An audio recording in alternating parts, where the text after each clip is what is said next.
All right, welcome everybody. We're bringing back our It Depends tax advisor, Tony Hoong. Sorry, I brought you guys all in on Lunar New Year. So to make things up, we're going to give you guys a lot of red envelopes in the form of tax credits. So without further ado, take it away, Tony. All right, cool. Thanks, Annie. Cool. All right, awesome. Yeah, no, happy Lunar New Year to everyone here. And yeah, tonight we're going to be talking about the short-term rental loophole. So let me get my slides shared up here, and then we will take it from there. Okay, cool. And then yeah, if anyone's got questions along the way here, feel free to drop them in the chat, and then we can get your questions answered. And yeah, that way, I won't bore you to death here for everyone. So all right, short-term rental loophole. Let's dive right in. So if you guys don't know who I am, my name's Tony Hoong. I'm a CPA, tax strategist, founder of the CPA Dude, and primarily we're a team of 25 now, serving clients across the whole US. Anything from taxes, tax planning, strategy, filing, compliance, bookkeeping, stuff that no one likes. That's what we do. Our biggest thing is just have a good relationship with you and making sure that you have a good way to win the tax game there. So always here to help out. Feel free to reach out if you guys need any help on that side. So diving right in here, I just like to say that this is, if you're still working your W-2, this is one of the best tax strategies that's out there for reducing your tax liability. The main reason why is because being W-2, nice stable job, banks love you. However, taxes don't love you. And the main issue is that the tax code is not written very efficiently for W-2 earners. There's just a handful of things that you can do with it, and the short-term rental loophole is one of them. And just taking it one step back, for real estate, it's a great investment vehicle, not only for your finances, but for your taxes. Real estate is defaulted fully as passive income, and passive income is not subject to Social Security and Medicare taxes. So you don't have to pay anything additional on that. However, since it is defaulted as passive income does not offset active income. So the money that you're making as a W-2 every day, you're working for it, it's considered active. And then all those losses that you're generating with your real estate, especially with depreciation, those don't offset it unless you do something like the short-term rental loophole, where you turn that passive activity into an active one now. So the short-term rental loophole, one of the best strategies that our W-2 clients use, tons of tax savings with it.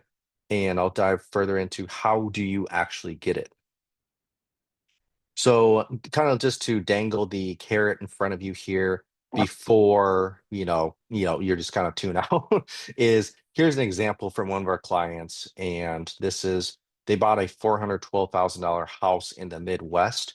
There is I do want to caveat that it did have a very low land value. So that helped them. So they bought a $412,000 house and they ran a short-term rental loophole on it. And with that, with bonus depreciation, they were able to take $82,000 off of their adjusted gross income. So if they're making $200,000 tech job, they were able to take $82,000 off of it, which is great. The big portion though, and this is one of the fun tax law changes that we shared this weekend, is if Trump brings back 100% bonus depreciation, and knock on wood he does, it would actually go back to 100%. So right now, bonus depreciation, for anyone that doesn't know what bonus depreciation is, it's simply a way to get more of a upfront deduction than taking it over a straight line period. So that's all it is. You're just what's taken. It's like putting gas on a fire and lighting it. You get so much more depreciation is all. So if it goes back to 100%, this number would actually be $207,000. So on a $200,000 W-2, you pay no federal income taxes. So that would be cool. Knock on wood, hold our breath on that one. It should come true. A lot of the tax law changes should, the bills are supposed to be introduced in April. So that's going to be great to see. So finally diving in, so now we know, short rental loophole, great for W-2. All right, great. How much money can I get from it? On a 412K purchase price, a lot of money off. So in order to get it, there's a few hoops you have to jump over. And the first one is you have to have an average stay of 7 days or less. And what that simply means is like, common misconception that we get is you can only rent it out for 7 days. It's not quite that bad. You wouldn't be a very profitable property. But what it simply means is that you just have to have short stays at equals 7 days or less. So, for example, if you are renting this on Airbnb and you only have weekend rentals, those are always like 2, 3 day stays. So, as long as your number comes out to total days divided by your total stays, and that number's seven or less, then you'll be able to qualify for the first hoop. So, you can actually pair this in with midterm rentals, actually, as long as you hack it to come back into that 7 days or less. So let's just pretend that you had two 30-day stays. So one person rented your house for 1 month, another person rented your house for another month, and then you did say 22-day stays. So then just, Friday, Saturday, they were in and out. So you would have a total days of what we have 60 days plus 40. So you have 100 total stays divided by 22. So now your average stay is less than five already. So you can house hack or not house hack it, but you can hack it with a midterm rental, but that number does have to come out 7 days or less. And your documentation, generally you can just get a printout from whatever platform that you do use. So that's hurdle number one that you have to meet is to have an average stay of 7 days or less. And that's why you want to use platforms like Airbnb, VRBO, direct booking, making your own Instagram for it. Also got Crafted Stays plugged in here. They're one of our clients. And essentially it's a website that allows you to make your own direct booking site. So that's kind of like a big portion here of how you can get your house rented out quickly. No, So the next part would be the second hoop vamos a that you have to denunciar al meet baby. is material participation. So on material participation, the big part is, long story short, you actually have to work on the property. You generally can't have a property manager. You can. There's seven different prongs that you can meet. The two, three most common ones that our clients meet is number one, 100 days and no one else works more than you. Or number two is not 100 days, she's 100 hours and no one else works more than you. Number two is 500 hours, anyone else can work more than you. And then number three is you substantially performed all services. So you have to essentially work on it and be like the host and do everything, at least for the first year, because you have to do most of the work in order to make it active. So you have to show material participation. This is a year by year test. So if you don't meet it like you meet it this year and say next year you want to have a property manager, you're not going to qualify for a short-term rental loophole if they work more. Oh, 1 second here. Saw something coming in the chat here. Okay. Okay. I don't know how to pronounce your first. Is it Twin? I hope. If not, correct me if I'm wrong. But the question is, what kind of documents do we need to maintain to demonstrate the 7 days or less rule? So that's a good question there. The documents that you want to have and to substantiate it is generally speaking, like if you're on Airbnb or VRBO, you can use the stays that you're getting paid for. So when someone books like books on the sites, download and have a printout of all the stays. If you are going to do direct booking and like off market, then you can just go ahead and have the whatever invoice that you sent to your customer. That's another thing for documentation. And then also say if you're going to do like a midterm rental and you're going to have a 30-day lease, you'll have a lease agreement in place. So you want to have all the invoices and all the lease agreements in order to meet that portion. So documentation is key. So this strategy here too, I saw a few more things. Like we didn't have any clients that got audited, but my mentor and he runs another accounting firm. He saw they like had a good chunk of audits come through. I think the IRS systems just don't really quite understand how the short-term rental is working and they have to defend it successfully. But the big part is if you don't have documentation, you will lose in an audit. So just making sure you have that documentation for your average stay of 7 days or less. So that's how you're going to demonstrate it. And then, yeah, another great question going back to material participation. Does driving to and from the rental be counted towards the 100 hours? This one's like super gray, and I'll kind of give you the theoretical rule, and then there's the practical rule of how it's done. So from a theory side, generally speaking, it's no. The hours driving to and from the rental don't count. So what it is that you have your principal place of like your home, your primary home, and then you say have your rental, to say it's in Tahoe, and you drove the 4 hours to go there.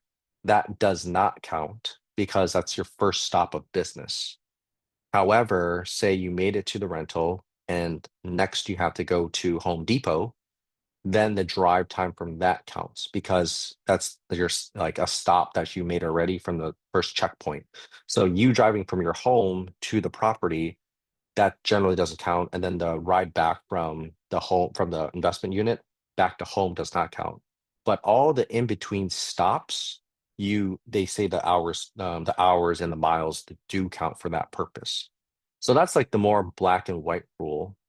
However, this was a very interesting concept, and we have some of our clients that take these positions that they say that you can. This is actually Tom Wheelwright, that's Robert Kiyosaki CPA, that he had this part where he said you can count your home office as your first stop of business, and then so you go from your bedroom to downstairs, and then boom, you made your first stop. Then afterwards, you leave the home to the job site, all of that counts. So that's like more from a aggressive practical side, and it really depends on your tax position. I can see the argument for both, and they can be both legit as long as you can defend both of them. So the 100 hours, that would be kind of like an answer for you there, depending on your risk tolerance and your tax position. So, and drive a Home Depot state away. Yeah, pick up a couple workers along the way too. So cool. And then James, so does the time it take to set up the property count towards 100? Yeah, James, this is the primary one, to be honest, that most people qualify for. So they'll buy a short-term rental out of state, fly over, pick up a truck for the weekend, go to IKEA, set up all the furniture. You're there for a week, working 12 hours, 12 hours a day, setting up the whole shebang. It's like 84 hours there, just working day into day. So generally speaking, that would be the better and easiest one to meet there. So that's a great question there. And then yo, Drew, what up, man? How you doing? Nice to see you. Thanks for joining, dude. Yeah, let me see what you got here. Dude, my friend Gaga was sharing her elderly parents' retirement house would go to her within 7 years. She inquired if there is a prime situation where she can get her willing parents to sell, gift the house, and then she turns into an STR. What's the best strategy for this senior Gagas and Gaga? In 4 years, Gaga would like to gift, pass on, sell to her little brother, Gugu, where he'll STR loophole. How's the master plan on Puppy Vest One? Nice. I like it. I like it. So the first part is if you do gift the home, there is you need to have a portion of it. You need to determine the fair market value of what you're going to get it at. The main issue when homes are gifted, though, is the basis of the home is very low, and that could reduce the benefit on that side. So let's just say, for example, you gifted it, you filed a gift tax return at fair market value. It will reduce the state exemption for the person giving it, but then the fair market value comes to that person. But then you may have a property tax reassessment depending on the county that you're at. So that would be great to give it to them that way.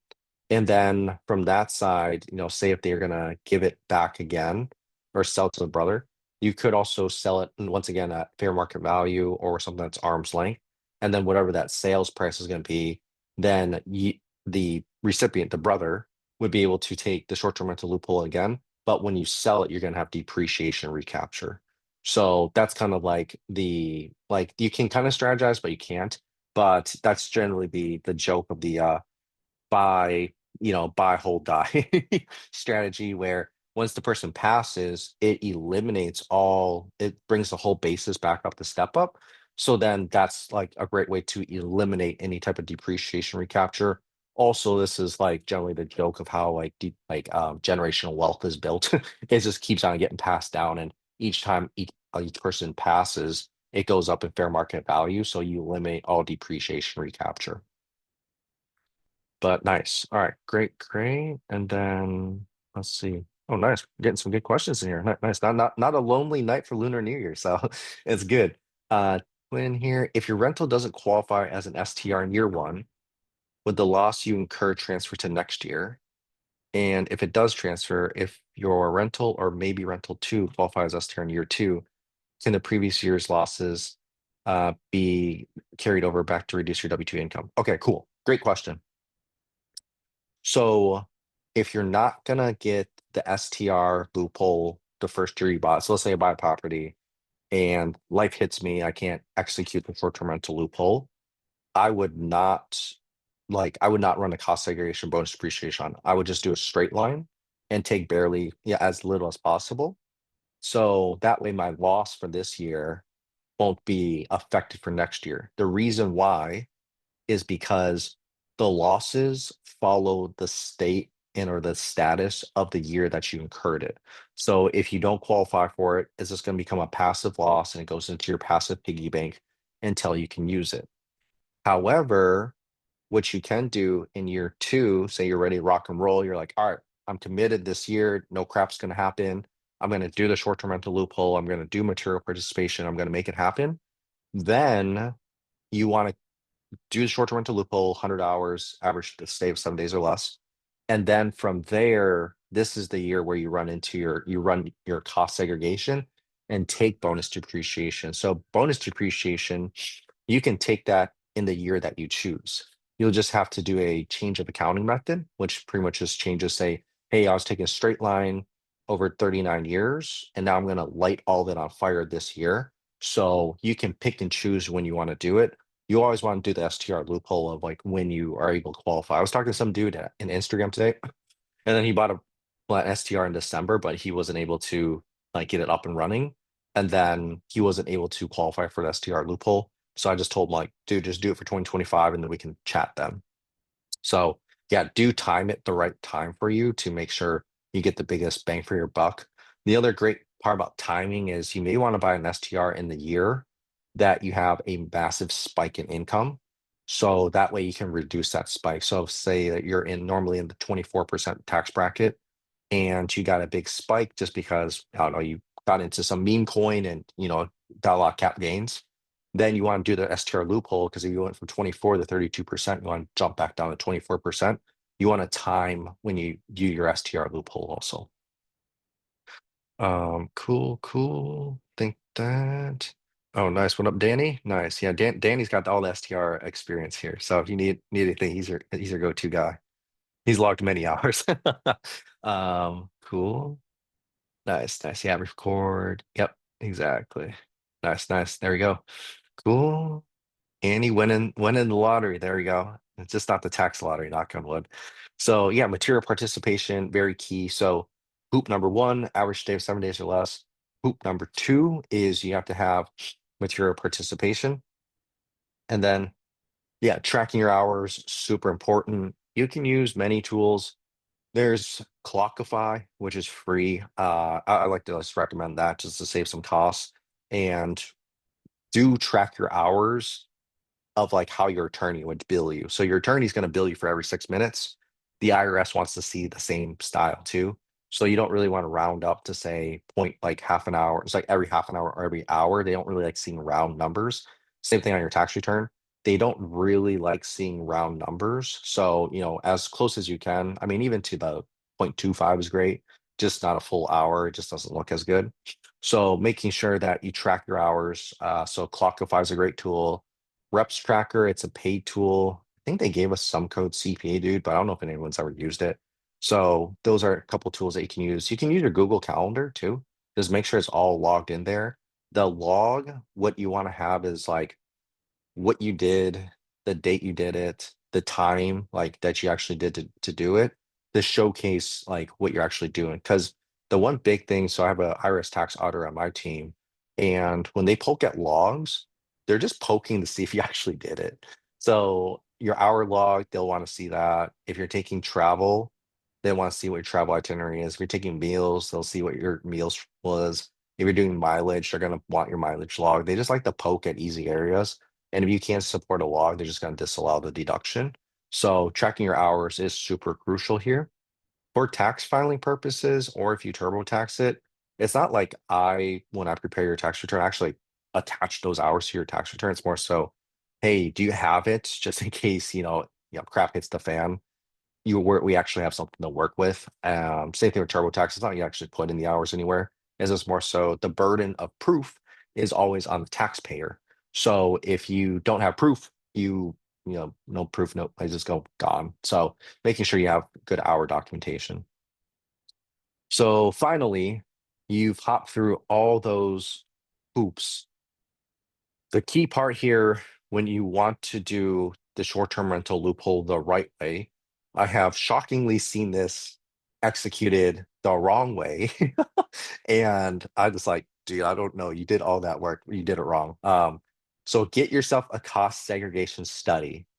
A cost segregation study is just simply a report that's going to analyze your house and strip it into smaller components in order for you to depreciate it faster. So by definition, a short-term rental is defaulted as 39-year property because it's considered commercial. So you have to take your whole house, divide by 39, and that's all the depreciation you're going to get. However, we all know that doors, floors, cabinets, they don't last 39 years. Like they're going to be gone way faster than that. So what the cost seg does is that it puts it into smaller buckets, say 5 year, 7 year, 15 year. And because bonus depreciation only applies to property that has 20 years or less of useful life, then you're able to bonus depreciate and take all those. So cost segregation is key. And the botched ones that I've seen that I was just like shocked by is the what do you call it? The prior CPA, they just kind of guesstimated of like, hey, this is some 5 year, this is some 15, this is some 7. Or they just took the improvements. They didn't actually strip out the main part of the home. So say if they bought a house, renovated it, and add in the furnitures and fixtures, that's all they took. They didn't actually do a real cost segregation. So do have to spend the report on this side in order to get the tax deduction. For cost segregations, there's a ton out there. I'm seeing more and more pop up these days, and I would be very wary of the ones you do use, just because some of them are not certified. So there's actually a certification by, I forgot what it's called, but essentially these cost seg companies, in order to have this actual certification, you've had to have been in the game, like doing cost segs for a bit, and was it? It's an experience part, and then the level of reports. So there's one that I've seen, was it DIY cost seg? That one I would just stay away with from a 10-foot pole. It's cheap and it gets it done, but the study it would probably flop under audit. So there's a couple different vendors. We have a white label vendor that we use, USTAGI. We've also referred out to them before. It's another vendor that we've used in the past. So there's many different vendors. Just make sure, it does a good job of it overall. There's some audit protection if available. They are also going to do your change of accounting form, so the form 3115, if it's a second year property. So just look out for your cost like vendors. There's plenty out there. Just pick the one that's best for you there. Then yeah, bonus depreciation, going over that. Bonus depreciation only applies to property that's 20 years or less. And like we said, it's like lighting fuel and gas and lighting on fire. That's how you can take a lot more depreciation that first year. Knock on wood, it comes back to 100% just because 100% would get us a lot more bang for the buck. So, because like if I go back to this example here, is the key part on how you really win the tax game is you're taking this money and you're reinvesting it and snowballing it versus having to pay it out. So if I take an example of, so let's say this is a 30% effective tax bracket Fed wise. 30% on 80 grand is roughly $24,000. 30% on 207, we're talking about $60,000. So the beauty of it is you can either take that 24 or 60 grand and start to reinvest it. Because if you have a 60K extra, you can go down payment, or partial down payment into another home to build more wealth and rinse and repeat the same strategy. That's why the rich, they just keep on buying more properties all the time because you need to keep on stacking. That's the only downfall to it's kind of like what's that? I feel like once you start, you don't really you can't really stop if you want to keep on having the benefit here. So just showing that the real true beauty of this tax strategy is you're recycling that money you didn't have to give to the government to make more money. So that's the beauty of this portion here. And then cost seg bonus depreciation. And yeah, the next part here is like it may not be feasible for you to go out, buy a property today. But if you do own your own primary, you could house hack your current place for the short-term rental loophole. So let's just pretend that you got $1 million home in the Bay Area and it's a 3 bedroom home.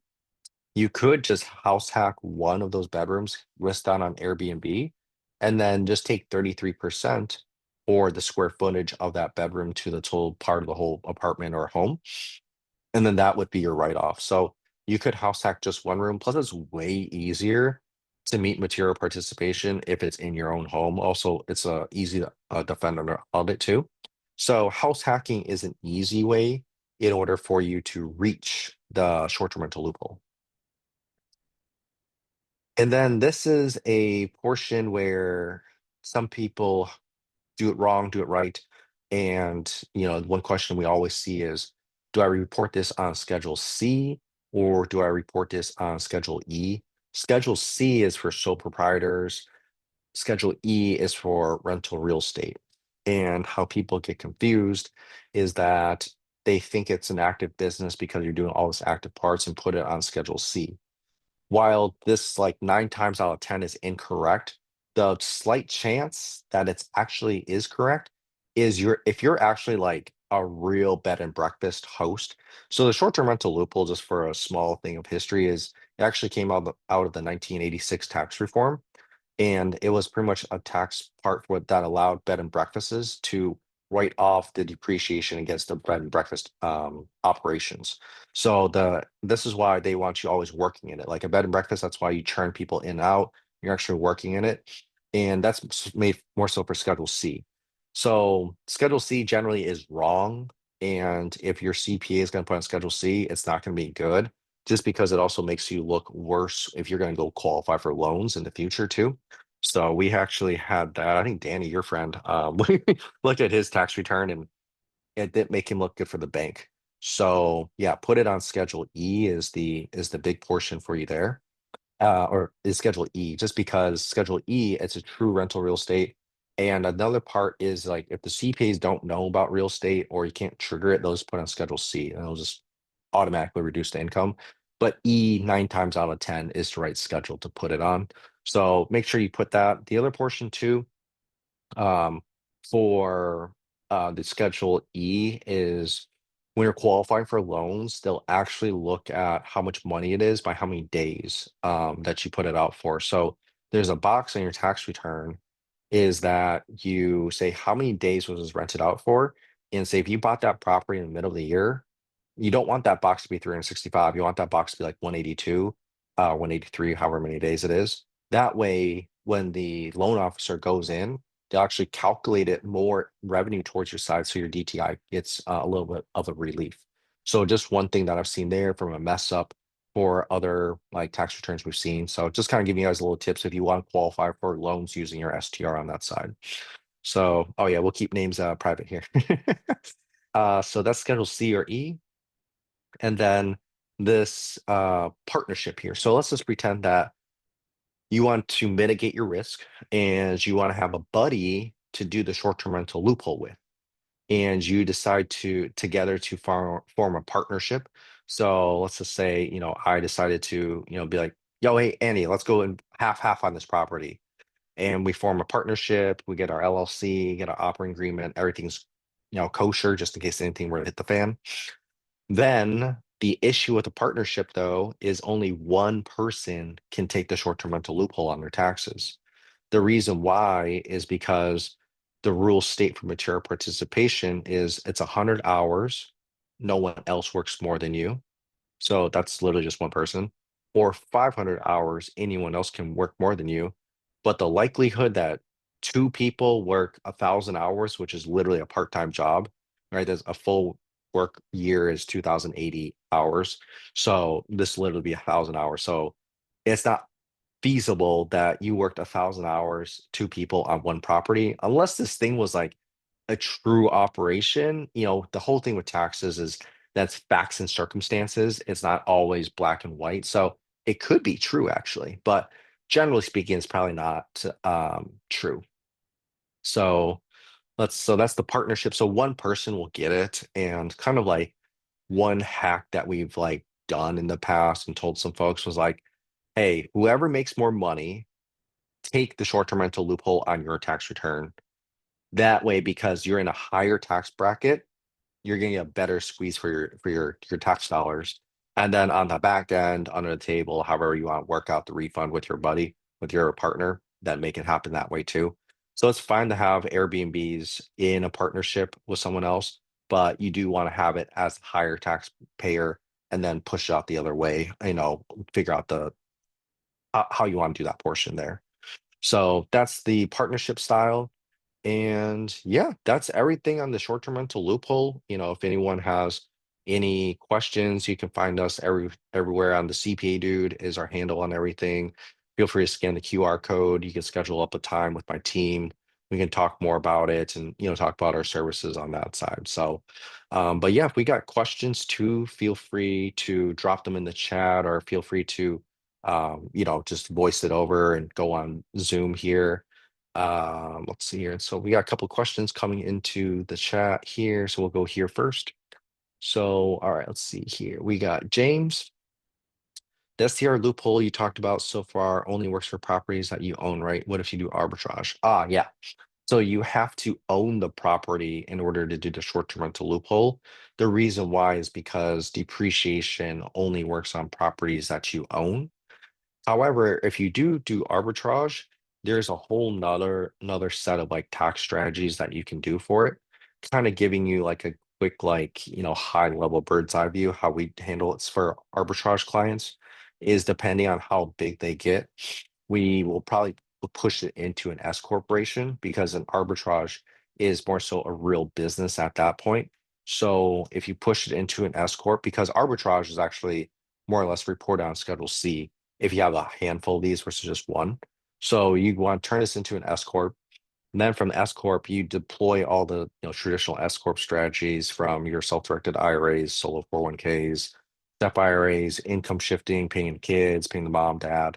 So a whole bunch of different strategies that you can use once you're doing the arbitrage model on that side. But great way to stack cash, but also need to protect that cash versus working so hard and have it taken away from the tax guy there.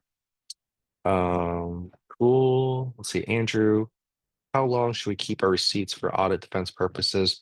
So generally speaking, the statute of limitations is 7 years. So what I generally say is, if you have the receipt, take a picture of it, pop it into a Google Drive folder for that year, and then just wait for the audit to ever come if it does happen. But 7 years is the statute of limitations. However, if they do see fraud, the statute of limitations is unlimited. So just kind of just have that as your own reference. But yeah, I would say the one thing about bad thing about paper receipts is that a lot of the paper receipts, they're thermal paper now. So it prints and it wears off over time. So do take a picture or scan your receipt right away and toss it into a Google Drive folder. Chris Ann, what about working with spouses? Would spouse hours count towards 100 hours? Yeah, for spouses, if you're a married joint return, you can combine both your hours in order to meet the material participation on that side. And then Mike got your hand up. Yeah, thanks. A couple questions. So in the instance, if I wanted to transition from MCR to STR, but I'm kind of booked out through the rest of like say, let's say September for argument's sake. So that leaves me with like really just 1 quarter left of the year. I Mhm. have to kind of get as many short-term rentals in as possible to lower that average stay to less than 7. Is that right? Correct, correct. So with that nine, so September, would it be a one person that stays 9 months or like two, like 3.5 month stays? Well, I have someone who right now our current tenant. She Yeah. started in July of last year, and then she's moving out in June of this year. And then Mm. we just booked a 2 month stay starting in July through or three, starting in July through September. So there's technically two tenants over that period of time. Oh, nice, nice. Yeah, so you would have 180-day stay, 160-day stay. So your number on top is what, 240? And then divide by two. Yeah, two. Right. So you're at an average stay of 120 days right now. So yeah, you would just need to juice up your denominator to make sure that number just gets reduced a ton. So if a crap load of short weekend stays is what you need to do. Right. And then as Yeah. far as material participation, aside from um like cleaning and prep, like what are other examples of material participation that we can substantiate and track Oh yeah. on an So SPR? yeah, STR. So generally ones that I see when I see like review some logs, it would be cleaning, chatting with the guests, coordinating repairs, buying supplies, doing market rate. So like determine the better market rates, adjusting their listings. So things to carry out the day-to-day operations on that side, that would be good. So that would be your biggest like ones that I've seen. The ones how there's that one prong that is it does no hours, right? It just says you substantially performed all services. That's probably the prong. If you don't even meet 100, there's still that qualification for you there, is that you did everything on that property yourself. Oh, the other that actually just popped up with an idea in my head is if you have contractors or cleaners working on your property, when they invoice you, make sure they put down their hours on the invoices so you can substantiate it. Because that's the other way how the IRS will poke holes at you, is because, well, how many hours do you know if the other person worked, right? Did your cleaner work more than you or not? So as long as your cleaners have their hours on their invoices, that'll be a good way to defend yourself. Got it. Okay. So so if I'm doing any sort of prep, market analysis, I'm adjusting my listing, I'm, responding to potential, tenants. Yep. And then when I track that, is that so say I spent 36 minutes responding to people and I track that, um it I think you said earlier the burden of proof is kind of on us. So it's as far as what we just kind of say, okay, for this 36 hours, I was doing market analysis. For this 30, sorry, not hours, for this 36 minutes, I was responding to messages on the platforms. That's essentially it that we need to track. Yep, yep, exactly. Yeah, you Okay. just like every time you're logging it, your log would just come over time. But yeah, responding to guests, getting the guest open, situated. If you decide to open the door for them or whatnot, or greet them, all those hours would count towards managing. Got it. Thank you. Yeah, for sure, for sure. Let's see here in the chat. So James, we got so with the tax strategy for rental arbitrage, with it be getting smaller portfolio, when the two be different than the tax strategy for people with larger. Yeah, if you're just starting, you can probably just get away with putting on your Schedule E. If you could still do the Schedule C, that's fine. You wouldn't have to go through all those hoops of setting an S corp. You can probably, I like to just use the double dip expenses from like your home office to your cell phone to any type of insurances, electronic subscriptions, just to get off as much as you can, and then you'll reduce most of your taxable income, and there won't be that much.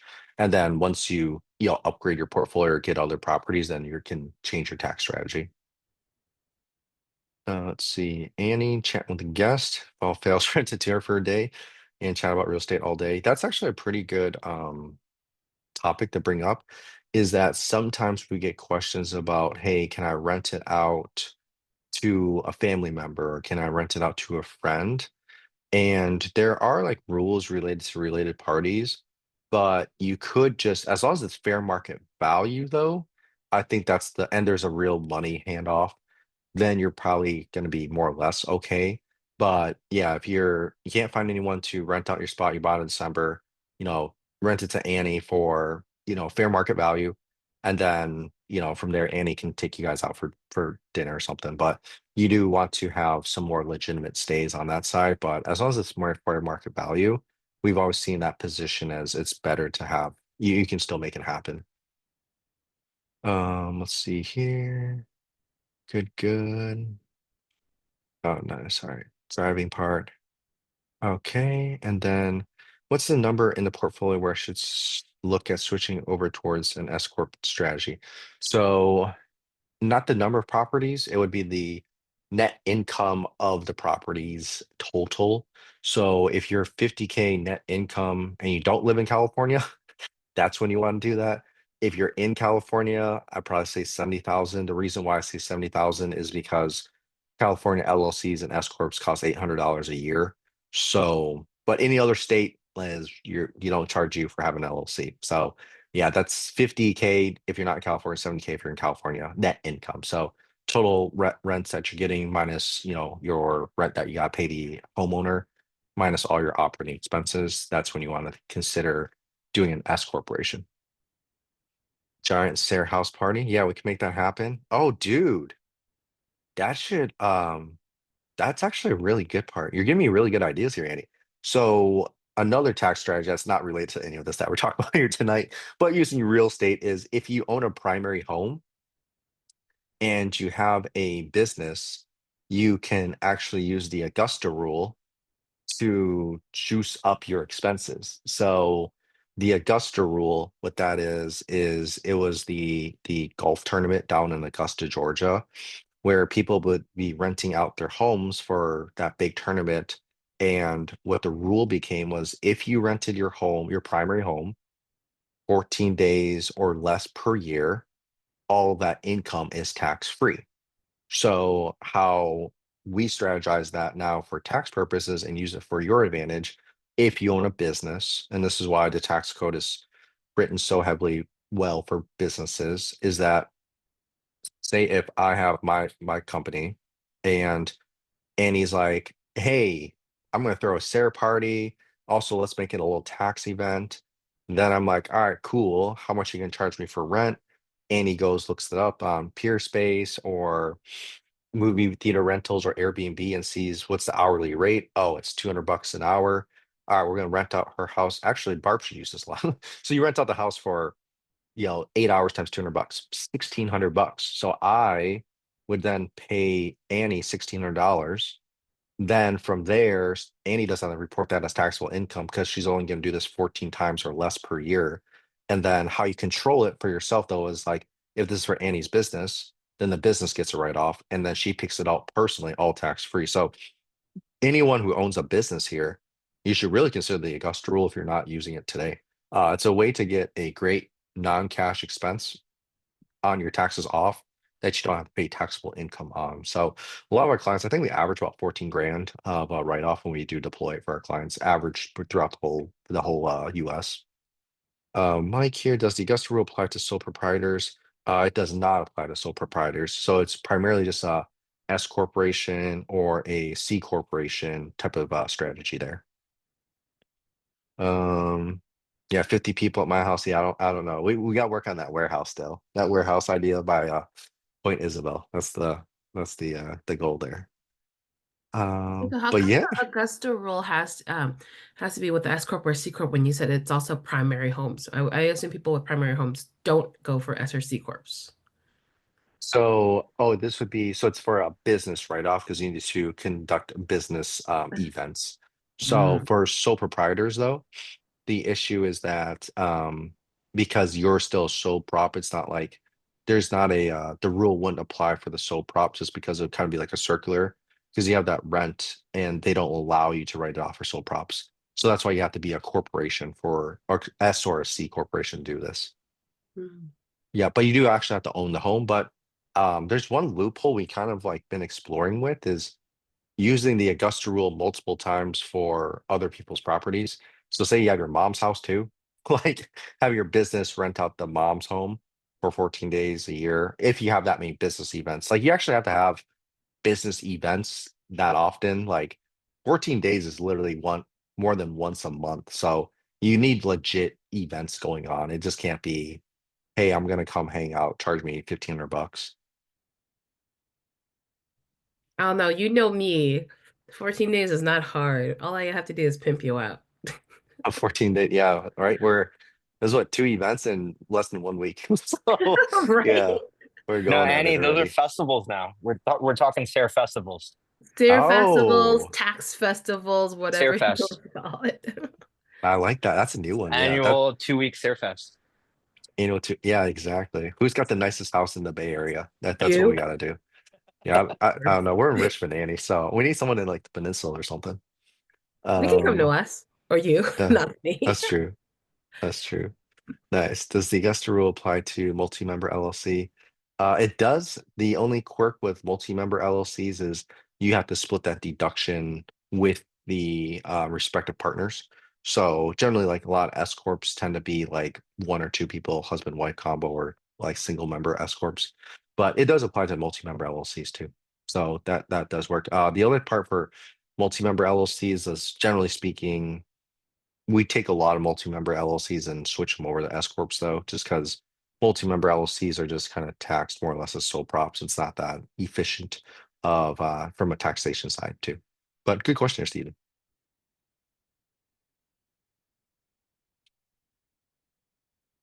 Cool, cool. Anyone else? Drew, got the camera on? You got something good, my man? Hey everyone, I want to be starting my new accounting firm. I just wanted to let everyone know it's going to be called the Dude CPA. And this guy named Tony, he goes around dressed like me, getting the parka like this and all red up. But you know what? Our crew right now, it's about at 52. What was that, Brad? 60? Okay, yeah, that's good. And if you think that, Tony's got the guns, but right over here, the Dude CPA. Okay, we'll undercut everything, and we're gonna get you everything. Don't worry about it. So, just hit me up, okay? Oh yeah, Nelson is here too. So, he's on my team. All right. So Annie, you got Tony, but Nelson's here. All right. Thank you. Thank you. Yeah. Thanks, Nelson. Thank you. Thank you. Oh, love it. Love Are it. we are That's we arm awesome. wrestling? Me, Tony versus Nelson and Drew. Let's do it. There we go. There you go. That's great minds think It's alike the on main the dress stage code. event for Fairfest, the arm wrestling. Oh, there you go. There you go. I like it. I like it. I Yeah, might that's be able to awesome. take Annie on. I might be. Okay. All right, Annie, you're on then. Me and you There you arm go. wrestling.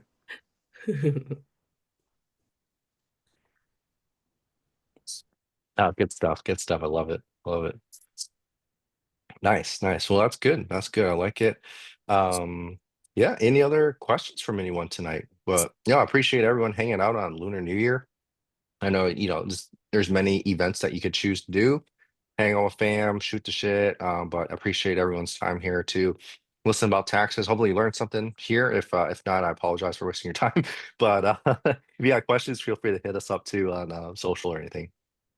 Oh, Tony, I Mike, have you got one your hand up? more. Yeah. Yeah. Yeah. So if for the material participation, that's only within that tax calendar year, right? So if for example, I probably won't be able to force like an average day of less than 7 days like this year. But if I start doing some preparatory work, like I'm working on my listings and changing it and doing more market analysis to attempt to get that short-term loophole next year, can I count those hours as material participation, even though it's happening in 2025, and then I start the STR in 2026? You would be able to, so the hours would count per year, per calendar year. So the write-offs, though, you do the depreciation for the year that you flip it. So you wouldn't want to run your cost seg the year that you actually do it, but the hours are going to be a case by case, year by year count. Got it. Okay, so if I wouldn't be able to count material participation hours done in 2025 for an STR loophole of 2026. Oh, yeah, that's correct. Yeah, you would not Got be it. able to count those. Yep, yep. Okay. Yep. Yeah. Oh yeah, nice. Yeah, thanks for offering too, Danny. So yeah, so did Danny actually he does a ton of STRs on his side. So if you actually have questions on hours, just ask him for hour logs. Don't copy his hour logs, but he has hours that he can showcase. And no, he operates a ton on that side, like underwriting markets, all on that side too. And then fun fact, Danny actually just started his own Airbnb rental management. So if you're not so good of an Airbnb operator, Danny actually is. So yeah, he's got that portion there too. So if you need help running your Airbnbs, feel free to hit him up too. Class Prez, describe. Tell us more about your Airbnb business. Hey, Earl. Yeah, just started the co-hosting business with another partner. Pretty much we do everything, from listing optimization, marketing, and also revenue management. So that's very important for everyone because they want to maximize all their revenue as much as possible. So, and then we look at trends and whatnot just for your specific short-term rental, and we price it hopefully just right or a little above just to get maximize those dollars. And for what cities are you managing in? Right now, so Smokies as I have one there, and then Branson. I have one in Louisville, Philadelphia, and soon to have one in Arcadia, so in LA area. No, Yeah, dude, we're all over. every single year that I talk to you, you just have to pump up another one or two. Like, is he like using like all your tax rules so much that like he just has to keep buying nonstop at this point? I He's kind of ran he's out of picking it capital, up. but yeah. Yeah. Oh my God, that's a ton. That's like two a year. Yeah. So every year, it's usually we buy one every year so we can take advantage of it. So hopefully Trump brings back that 100% depreciation, so we can move forward there. Just stacking those dollars, guys. Everyone stack your money so you can buy STRs. Yeah, exactly. We had a joke this afternoon on I did another talk with Calvin and ZCU, and it was like where the joke was Social Security is going to be ran out in 9 years. So we're like, well, that means you need one STR to replace your Social Security income that you wanted. Then healthcare, they want to cut the Affordable Care Act and Medicaid. So if they're going to cut that, then we're joking like, oh, you need another like rental property to replace your monthly healthcare costs. So you're like, you need two rentals just for basic life necessities. So yeah, just keep on adding, adding one a year, one every few years. Just and then eventually, by the time you do retire, you'll be fine. Oh, Danny's gonna have to keep working and keep buying even until after we retire because he's still gonna run out. Yeah, yeah. Danny, I'm trying to look him up on the Sarah group, and there's a few Danny Wongs. Which one are you? The Paris one, the one on the trail? Who are you? The Paris one. The Paris one. Okay, got it. Thanks. Oh yeah, I was like, what is this pick actually? I don't know. Yeah. Oh, nice, nice. Not the Oh, gray suit nice. anymore. You always had the one in the gray suit Yeah, I before. know. That was before. I just needed to change and include the family. Cool. Nice. Amazing. Well, awesome. Thank you guys so much for joining us tonight. So a couple quick updates is that we're going to have more of these type of events. So I did volunteer Tony until the rest of the year to do more office hours for you guys, because every time I talk to him, I do a little panic tax thing, and it's kind of like keeping me on track. So if it's helping me, it's probably helping you guys too. So the next one will be in about 2 months. And then also, we're also going to do a Dallas trip in March. So if you guys are interested in coming and hang out with us in Dallas for a weekend for glamping, we have cabins and food all covered for you guys. Like there's only about $400 for the weekend. And for Lunar New Year, we have 10% off using the code EARLYBIRD. So you guys can grab that in Sear, and offer ends for 2 days. So hopefully we'll catch you guys in Dallas. If not, then I'll catch you guys on our next webinar with Tony. Thank you guys, everyone. Talk to you soon. Thanks, Happy New guys. Have a good Year. night. Oh, hey, Happy New Happy New Year. Year. Thanks, Tony. Thanks, Andy. Bye bye. Bye.